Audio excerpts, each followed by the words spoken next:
1/2 kg chicken எடுத்துக்கலாம். அப்புறம் 1 spoon chilli powder, அதுக்கப்புறம் ஜிஞ்சர் கார்லிக் பேஸ்ட் வந்து 1 ஸ்பூன் எடுத்து போட்டுக்கலாம். அப்புறம் 2 ஸ்பூன் கர்ட் இப்போ ஆட் பண்ணலாம். ஆட் பண்ணதுக்கப்புறமா தேவையான அளவு சால்ட் போட்டுக்கலாம். இப்போ நல்லா மிக்ஸ் பண்ணிக்கலாம். அப்புறம் 20 மினிட்ஸ் அதை நல்லா ரெஸ்ட் பண்ணி இப்போ இதை முன்னாடி சொன்ன மாதிரி ஒரு 20 மினிட்ஸ்க்கு நல்லா ஊற வச்சிடலாம். அதை நல்லா ஊறிடட்டும். ஒரு பேன் எடுத்துக்கலாம். அந்த பேனில் 10 பாதாம், 2 லவங்கம், அப்புறம் 4 வரமிளகா கூட ஆட் பண்ணிக்கலாம். பண்ணதுக்கப்புறமா இதில் எல்லாத்துலேயுமே ஒரு ஸ்பூன் எடுத்துக்கலாம். மிளகு, தனியா, சீரகம் எடுத்ததுக்கப்புறமா கொஞ்சம் நல்லா ஃப்ரை பண்ணிக்கலாம். கலர் மாறுற ஜஸ்ட் 1 மினிட் பண்ணலாம். இப்போ ஒரு பேனில் எண்ணெய் மிக்ஸி ஜாரில் போட்டு பவுடர் ஆனியன் எடுத்துக்கலாம். பெரிய பெரிய வெங்காயம் எடுத்துக்கலாம். எடுத்துட்டு அது நல்லா ஃப்ரை பண்ணி விட்டுடலாம். ஒரு கோல்டன் எல்லோ கலர் வரா மாதிரி. இது நல்லா ஃப்ரை ஆனதுக்கப்புறமா கோல்டன் ப்ரௌன் கலருக்கு வந்ததுக்கப்புறமா தனியாக எடுத்து வச்சிடலாம்.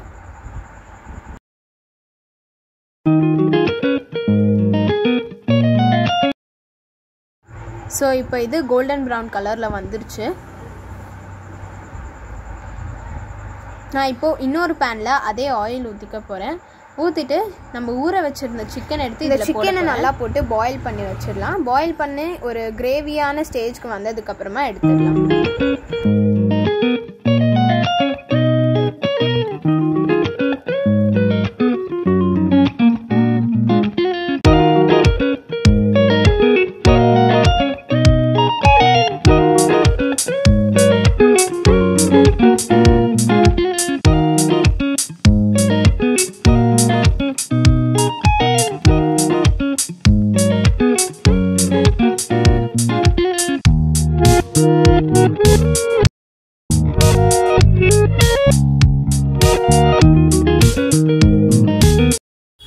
இது நல்லா பாயில் பண்ணதுக்கப்புறமா இப்போ மூடி போட்டு க்ளோஸ் பண்ணி வச்சிடலாம்.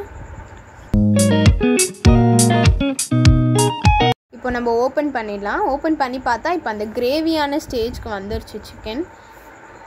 அதை நல்லா கொஞ்சம் ஃப்ரை பண்ணி விட்டுடலாம். நம்ம அரைச்சி வச்சுருந்த பொடியை இதில் ஆட் பண்ணிக்கலாம். ஆட் பண்ணிவிட்டு நல்லா கலரி விட்டுடலாம். இந்த பவுடர் சிக்கன் கூட போய் நல்லா மர்ஜ் ஆகுற மாதிரி பண்ணிடலாம்.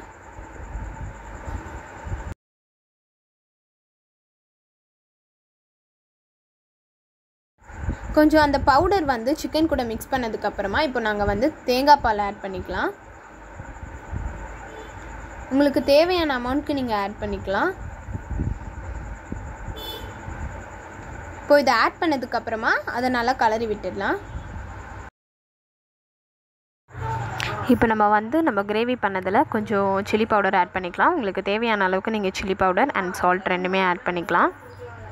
ஆட் பண்ணிவிட்டு நல்லா மிக்ஸ் பண்ணி விட்டுடலாம். அப்புறமா அதை க்ளோஸ் பண்ணிடலாம். க்ளோஸ் பண்ணிவிட்டு அப்புறமா ஓப்பன் பண்ணி ரிசல்ட்டை பார்க்கலாம்.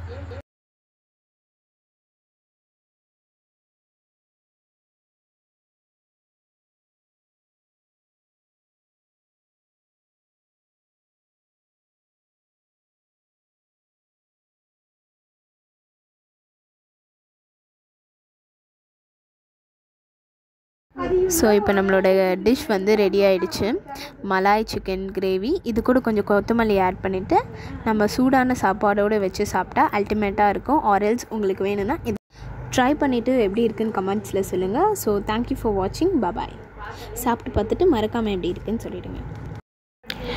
உங்களுக்கு வீடியோ பிடிச்சிருந்ததுன்னா லைக் பண்ணுங்கள், ஷேர் பண்ணுங்கள், சப்ஸ்கிரைப் பண்ணுங்கள். மறக்காமல் இருக்கிற பெல் பட்டனையும் கிளிக் பண்ணிவிடுங்க.